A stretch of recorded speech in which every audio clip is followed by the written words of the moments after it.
안녕하세요. 이것이 C샵이다 16번째 시간입니다. 이번 시간에는 14장 람다식에 대해 살펴보겠습니다. 앞서 13장에서는 이벤트 기반 프로그래밍의 핵심인 대리자와 이벤트에 대해 살펴봤습니다. 뒷부분에서는 익명 메소드에 관해서도 잠깐 설명을 했습니다. 이번에 배울 람다식은 그 익명 메소드를 만드는 또 하나의 방법입니다. 이번 시간에 다룰 내용은 람다식의 정의를 이해하는 데 필요한 설명으로 시작을 해서 람다식의 선언과 사용법을 익혀봅니다.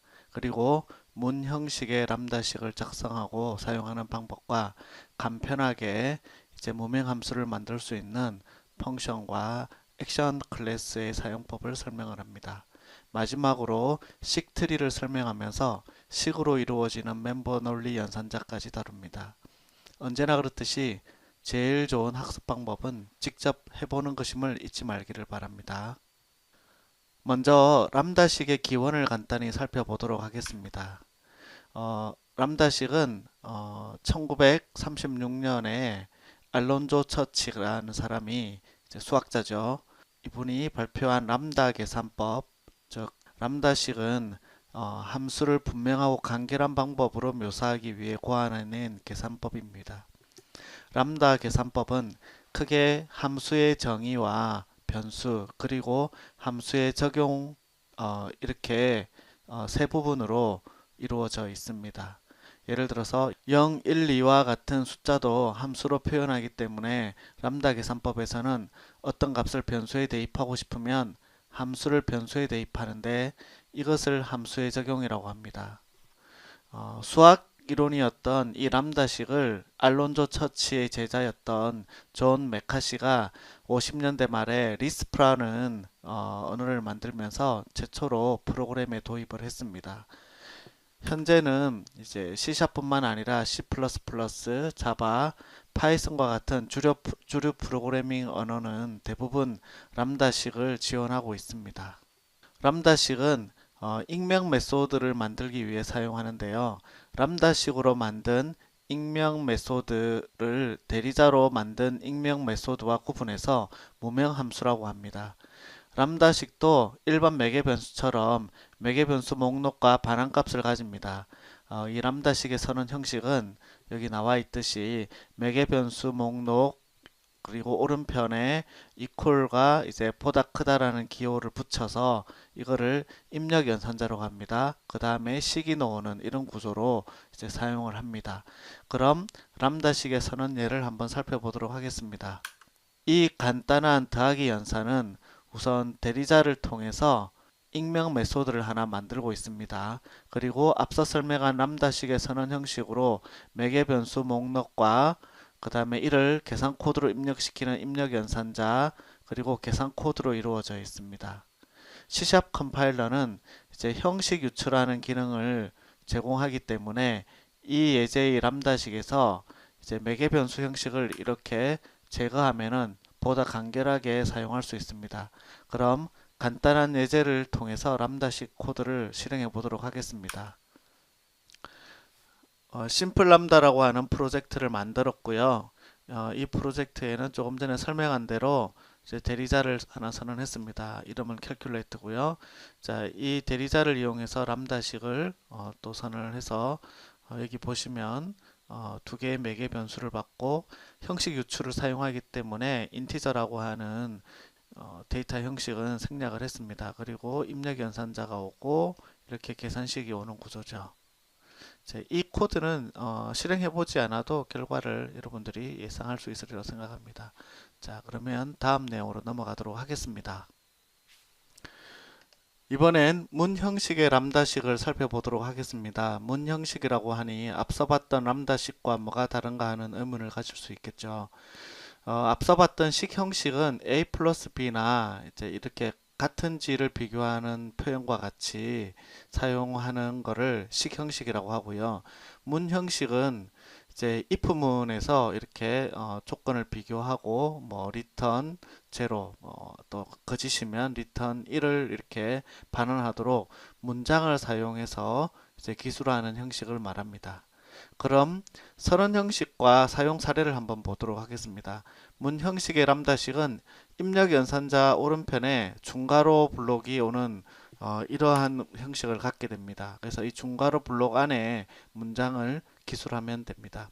그러면 이 형식을 따라서 간단히 문 형식의 람다식을 한번 선언해 보도록 하겠습니다. 여기서는 반환 형식과 매개 변수가 없는 대리자를 사용을 하고 있습니다.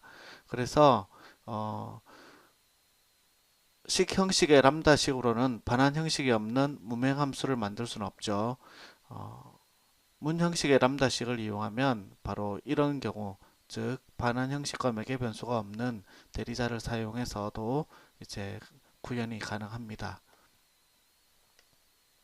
그럼 이제 예제 프로그램을 하나 살펴보도록 하겠습니다. 두 번째 예제 프로그램은 스테이트먼트 람다라고 하는 프로젝트고요. 여기서 대리자를 하나 선언했는데 이름은 concatenate라고 해서 문자열을 다 결합시키는 그런 역할을 하는 대리자를 만들었고요. 이제 실제 메인 함수 안에서 문 형식의 람다를 선언하고 있습니다. 이렇게 입력 연산자 이제 좌측에 매개 변수로 받고 있는 어레이가 있고요. 그 다음에 우측에 이제 중괄호 블록 안에 실제 이제 문 형식으로 구문을 선언을 했고요. 이 구문은 이제 이 명령을 실행할 때 입력한 매개 변수의 문자열을 하나씩 하나씩 분리해서 받아서 이렇게 다 합쳐주는 역할들을 하게 됩니다. 그래서 이제 이 프로젝트를 실행하려면 실행할 때 매개 변수를 넣어줘야 되기 때문에 프로젝트 속성에서 간단히 이렇게 디버그에 가면 시작 옵션에 명령줄 인수를 넣어줄 수 있습니다. 한번 실행을 해보도록 하겠습니다. 예, 조금 전에 이제 입력했던 매개 변수가 이제 출력될 때 이렇게 전부 다 빈 공백 없이 붙어서 출력이 되었죠. 14장의 네 번째 주제는 무명 함수를 더 간편하게 만드는 방법입니다. 지금까지 살펴본 익명 메소드와 무명 함수는 코드를 간결하게 만들어주죠. 하지만 이렇게 매번 대리자를 선언해야 이렇게 만들 수가 있었습니다. 근데 이렇게 대리자를 선언하지 않고도 만들 수 있다면 더 좋겠죠. 마이크로소프트는 이 문제를 해결하는 장치로 미리 선언한 펑션과 액션 대리자를 준비해 놓았습니다. 이 펑션 대리자는 결과를 반환하는 메소드를 참조할 때 사용을 하고요. 액션 대리자는 결과를 반환하지 않고 실행을 목적으로 하고 결과에 대해서는 어떤 다른 처리를 할 때 사용하는 메소드를 참조할 때 씁니다. 그럼 하나씩 살펴보도록 하겠습니다. 그러면 먼저 펑션 대리자부터 살펴보도록 하겠습니다. .NET 프레임워크는 모두 17가지 버전의 펑션 대리자를 준비해 놓고 있습니다. 그래서 여기 나와 있는 17가지 펑션 대리자 형식 중에서 이제 우리가 살펴볼 부분은 반환 형식이 있는 부분인데 형식 매개 변수가 하나뿐인 경우에는 그 자체가 이제 반환 형식이 되고요. 나머지의 경우에는 맨 마지막에 놓는 이제 매개 변수가 바로 반환 형식이 되겠습니다.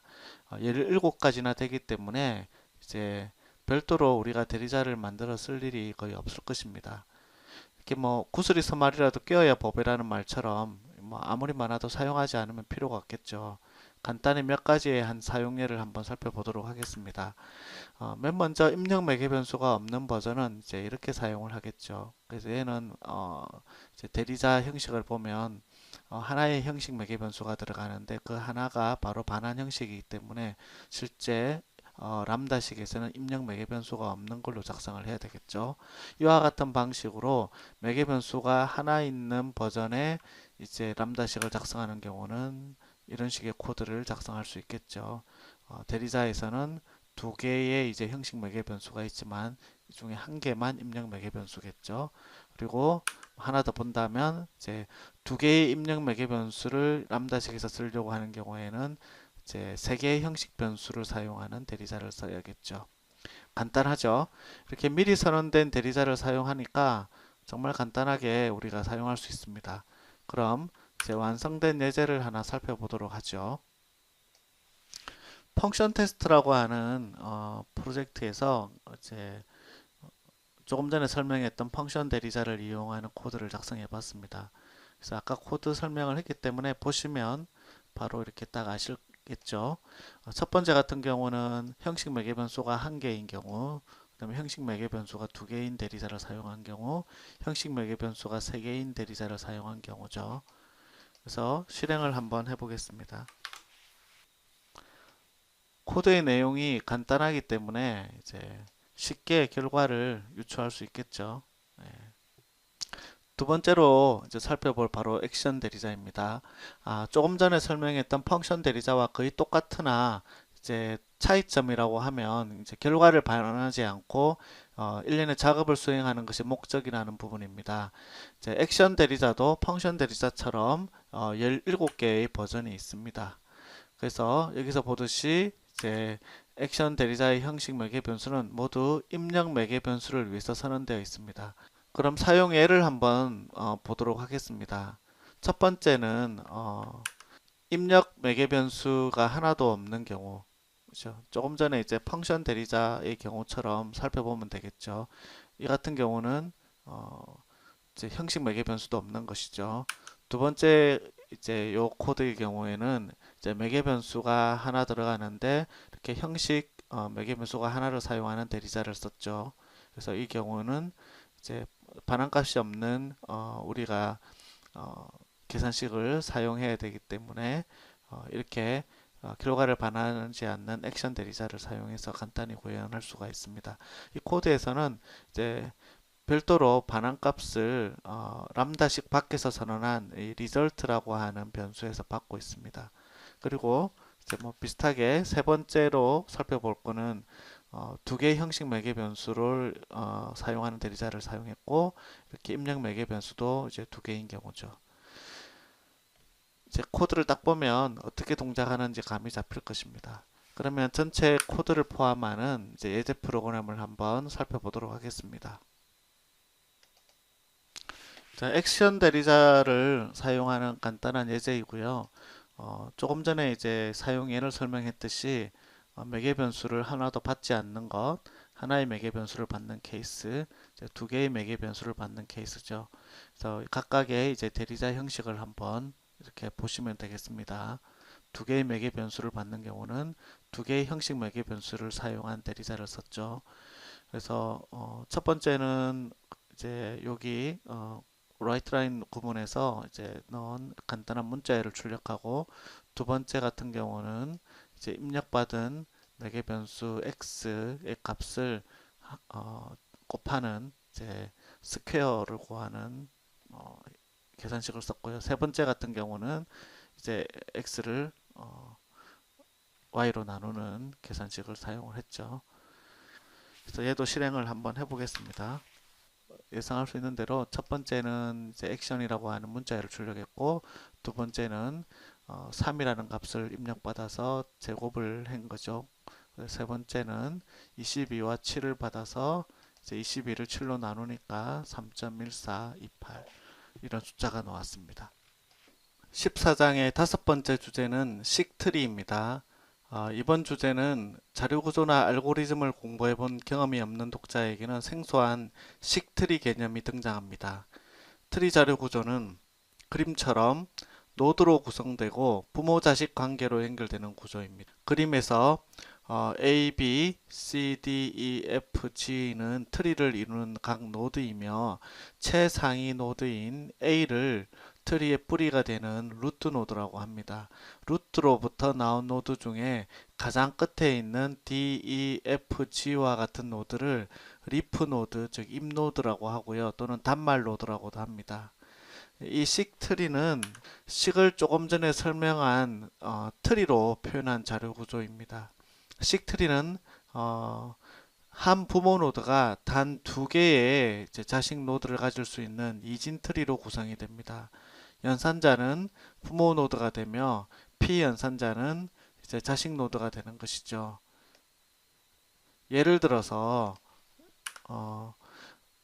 1 곱하기 2 플러스 7 마이너스 8과 같은 것을 식트리로 구현한다면 이제 이 그림처럼 어, 트리의 리프 노드로부터 계산해서 루트까지 올라가면 전체 식의 결과를 얻을 수 있도록 이제 이진 트리를 구성할 수 있습니다. C샵은 프로그래머가 C샵 코드 안에서 직접 식트리를 조립하고 컴파일해서 사용할 수 있는 기능을 제공합니다. 즉, 프로그램 실행 중에 동적으로 무명함수를 만들어서 사용할 수 있게 해준다는 얘기죠. 식트리를 다루는 데 필요한 클래스들은 .NET 프레임워크의 system.linq expression의 이제 expression 클래스와 parsen 클래스가 필요합니다. 파생 클래스의 목록은 책 468페이지에 표로 나타냈으니까 그거를 한번 참고해 보세요. 그러면 이제 이 조금 전에 설명했던 익스프레션 클래스를 조금 더 살펴보도록 하겠습니다. 기본적으로 익스프레션 클래스는 두 가지 기능을 하게 되어 있습니다. 첫 번째 기능은 식트리를 구성하는 노드를 표현하는 기능이고요. 두 번째는 이제 익스프레션 클래스의 파생 클래스의 객체를 생성하는 역할을 담당합니다. 익스프레션 클래스는 추상 클래스이기 때문에 인스턴스를 만들 수가 없어요. 대신 이제 파생 클래스의 인스턴스를 만드는 정적 팩토리 메소드를 갖고 있기 때문에 익스프레션 클래스의 팩토리 메소드를 이용을 하면 쉽게 이제 원하는 파생 클래스의 인스턴스를 만들 수 있습니다. 그럼 사용예를 한번 보도록 하죠. expression.constant라고 하는 팩토리 메소드를 이용하면 콘스탄트 익스프레션 형식의 콘스탄트 원 객체를 선언할 수 있고요. 그 다음에 이제 expression.parameter라고 하는 팩토리 메소드를 사용을 하게 되면 파라미터 익스프레션 형식의 이제 파라몬 객체를 선언할 수 있습니다. 또 지금처럼 expression.add라고 하는 팩토리 메소드를 이용하면 바이너리 익스프레션 형식의 exp 객체를 선언할 수 있죠. 이렇게 프로그래머는 각 노드가 어떤 타입인지 신경 쓰지 않고 어쨌든 익스프레션 형식의 참조를 선언을 해서 우리가 호출하는 팩토리 메소드를 이용하면 원하는 파생 클래스 인스턴스를 쉽게 만들 수가 있게 됩니다. 조금 전에 이제 선언한 exp 같은 경우는 식을 트리로 표현한 것에 불과합니다. 즉 얘는 이제 단순한 데이터에 불과한 것이죠. 그래서 실제 이 식을 실행할 수 있는 람다식으로 만들어야 하는데 이렇게 람다식으로 만드는 과정을 컴파일이라고 합니다. 이 컴파일은 다음과 같이 이제 expression t delegate라고 하는 클래스를 이용합니다. 그래서 다음 코드의 이제 두 번째 행위 바로 expression t delegate라고 하는 클래스를 이용해서 람다 1.compile이라고 하는 실행 가능한 코드로 컴파일하고 나면 컴파일한 무명 함수를 실행할 수 있게 되는 것입니다. 그럼 이제 예제를 한번 살펴보도록 하겠습니다. 식트리에 대한 샘플 예제인데요. 이 샘플 예제는 1 곱하기 2 플러스 x 마이너스 y라고 하는 식을 코드 안에서 식트리로 만든 다음에 컴파일해서 실행하도록 작성한 코드입니다. 그래서 여기 상수에 해당되는 부분을 이렇게 두 개의 이제 콘스탄트 익스프레션으로 구현을 했고요. 그 다음에 이 변수 x와 y에 대한 부분을 파라미터 익스프레션으로 구현을 했죠. 그리고 이제 연산자에 해당되는 부분을 이렇게 두 가지 이제 익스프레션에서 구현을 했고요. 그 다음에 이제 실제 25행에서 람다식 클래스를 정확히는 람다식 클래스의 파생 클래스인 expression t delegate를 사용을 해서 이제 간편하게 이제 식트리를 만들고 있습니다. 이렇게 동적으로 식트리를 만들어서 실행을 하게 되면 이제 우리가 다양한 조합을 동적으로 만들어낼 수 있는 유연성을 갖게 되는 것이죠. 한번 실행을 해보도록 하겠습니다. 네, 조금 전에 우리가 작성했던 식은 꽤나 길었는데 결과는 너무나 간단하죠. 여기서 이제 중요한 것은 식트리를 이용해서 동적으로 람다식을 만들어냈고 그걸 컴파일해서 실행을 했다는 것입니다. 이제 마지막 주제인 식으로 멤버를 구성하는 방법을 살펴보겠습니다. 클래스의 멤버인 속성이나 생성자 또는 필드 등은 모두 본문이 중괄호 내에 나타납니다. 이러한 멤버의 본문을 이제는 식으로만으로도 표현할 수 있습니다. 이를 이제 expression bodied member라고 하는데 한글로는 식본문 멤버라고 합니다. 문법은 이제 왼편에는 멤버가 오고요. 이제 사이에는 앞서 우리 람다식에서 봤던 입력연산자와 같은 기호가 오고요. 그 다음에 오른편에는 이제 식이 옵니다. 그럼 바로 사용 예로 넘어가도록 하겠습니다. 먼저 필드가 하나인 프렌드 리스트 클래스를 하나 선언을 했습니다. 필드가 이렇게 하나 선언되어 있습니다. 이제 프렌드 리스트 클래스에 list.add라고 하는 메소드를 호출하는 식이랑 remove라는 메소드를 호출하는 식을 추가할 때 이제 이렇게 식으로 이루어진 멤버를 간단하게 추가할 수 있습니다. 생성자랑 종료자도 이렇게 동일한 이제 식의 구조로 이렇게 추가를 해 놓을 수가 있죠. 이렇게 생성자, 이렇게 종료자를 조금 전에 이제 형식에 맞춰서 구현을 한 것입니다. 그 다음에 읽기 전용 속성이라든지 인덱서도 이렇게 이제 식으로 구현하실 수가 있어요. 읽기 전용 속성과 읽기 전용 인덱스입니다. 그 다음에 이제 읽기 쓰기 모두 가능한 속성을 또는 인덱서를 구현할 때도 이제 getSet 키워드를 명시하면 바로 이렇게 쉽게 작성하실 수가 있습니다. 그래서 이전에 우리가 작성해 왔던 구조보다 훨씬 간결하게 작성하고 있죠. 이제 이런 형식이 우리가 람다 구조를 익숙하게 봐왔다면 이제 낯설지가 않고 이제 좀 더 익숙하게 이제 다룰 수 있는 구조가 될 것입니다. 그러면 이제 앞서 살펴봤던 이제 예제 코드를 실행 가능한 프로그램으로 한번 확인해 보도록 하겠습니다. 네, 마지막 이제 예제 expression bodied member에 대한 예제인데 조금 전에 설명한 것처럼 이제 friend list라는 클래스를 만들었고요. 이 안에서 처음에 하나의 필드를 선언해 놓고 그 다음에 이제 필요에 따라서 이렇게 추가적인 메소드를 선언할 때 간단하게 이제 본문 내용 구현을 식본문 멤버로 구현할 수가 있게 작성을 할 수 있습니다. 이렇게 생성자와 종료자도 식본문 멤버로 작성할 수 있고요.